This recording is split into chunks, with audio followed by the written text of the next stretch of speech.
Do any of you remember your first childhood memory? Well, I do.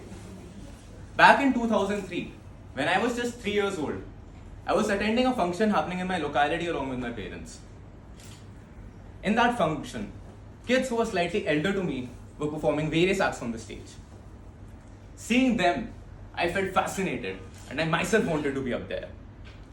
So what I did was, I got out of my chair, I rushed towards the stage, I grabbed the mic from the host, and I loudly recited a poem I had learned in my play school.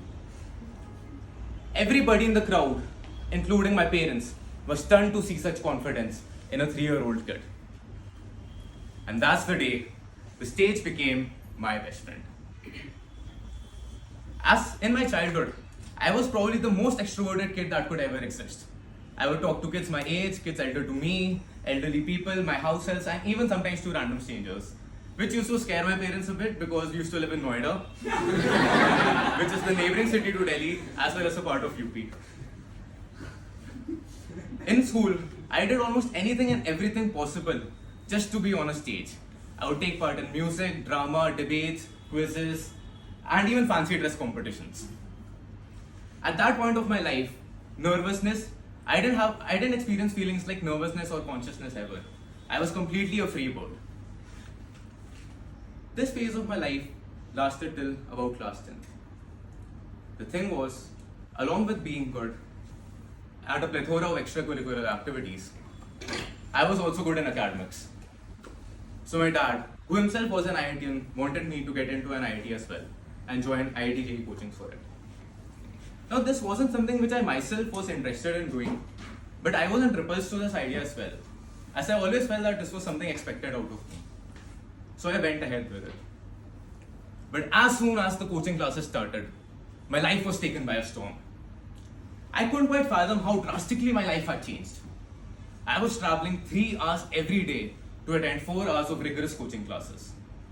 I couldn't quite cope up with what I was being taught in those classes, and very soon I realized that this isn't something which I want to do. I was quite disturbed with the environment I was surrounded in. I remember one of our teachers walking into the class and writing a number on the board, a number I couldn't even count, and saying, "Students, do you know what this number signifies? Just add a rupee symbol to it. That's how much an IITian makes more than an average person. And if you don't get into an IIT, don't worry. I'll always hire you as a PN here." In this mechanical process of going to my school, traveling to my coaching classes, attending my coaching classes, and coming back home, I started to lose my identity. The stage was no longer my best friend. In fact, I was hardly ever on a stage. I grew much quieter during this time, and I found comfort in binge watching TV shows. They became my coping mechanism. I remember breaking down in front of my mom once, saying that this isn't something which I want to do. She heard me out. She consoled me. And then she asked me a very straightforward question.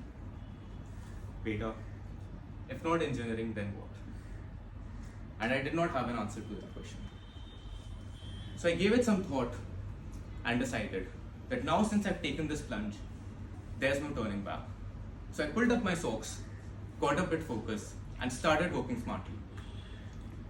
With this smart work, I managed to get into a decent engineering college.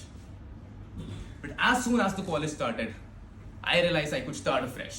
So I again started to open up and socialize with as many people as I could.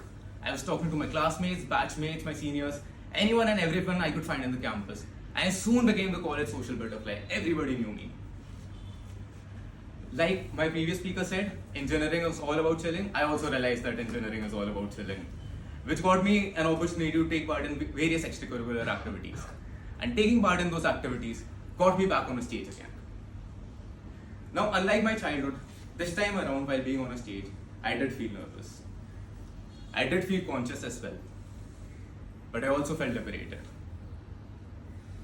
I even got the opportunity to host one of my college cultural fests.